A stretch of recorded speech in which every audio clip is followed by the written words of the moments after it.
কখনো কি পাহাড়ের চূড়ায় দাঁড়িয়ে গভীর নিস্তব্ধতা অনুভব করেছেন? কিংবা ঝর্ণার পাশে বসে তার বয়ে চলার শব্দ শুনেছেন? আমরা ভাবি প্রকৃতি নীরব, কিন্তু এই নীরবতার মাঝেই লুকিয়ে আছে জীবনের শ্রেষ্ঠ সব শিক্ষা। পাহাড় আমাদের শেখায় ধৈর্য। বছরের পর বছর রোদ বৃষ্টি ঝড় সহ্য করেও সে এক জায়গায় অটল।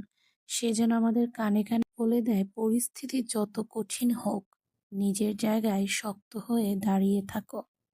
ধৈর্যই হলো জয়ের মূল চাবিকাঠি।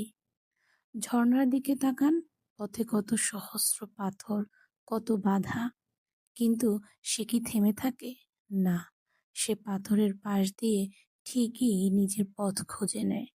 ঝর্ণা শেখায় জীবন কখনো থেমে থাকার নাম নয়। বাধা আসবেই, কিন্তু সেই বাধাকে পাশ কাটিয়ে এগিয়ে চলাই জীবনের সার্থকতা।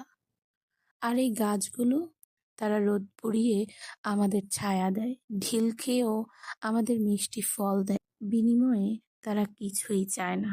প্রকৃতি আমাদের শেখায় নিঃস্বার্থ হতে।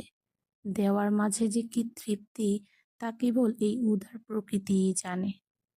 আসলে প্রকৃতি কথা বলে না, কিন্তু সে আমাদের শেখায় কিভাবে বিনয়ী হয়েও বিশাল হওয়া যায়, কিভাবে সব হারিয়েও আবার নতুন করে জেগে ওঠা যায়। আমরা যদি একটু সময় নিয়ে প্রকৃতির এই নীরব পাঠগুলো শুনতাম, তবে আমাদের জীবনটা হয়তো আরো অনেক সহজ আর সুন্দর হতো। প্রকৃতি কথা বলে না, কিন্তু সে আমাদের শেখায় কিভাবে শান্ত থাকতে হয়, কিভাবে ধৈর্য ধরতে হয়, এবং কিভাবে সব বাধা পেরিয়ে নিজের পথ খুঁজে নিতে হয়।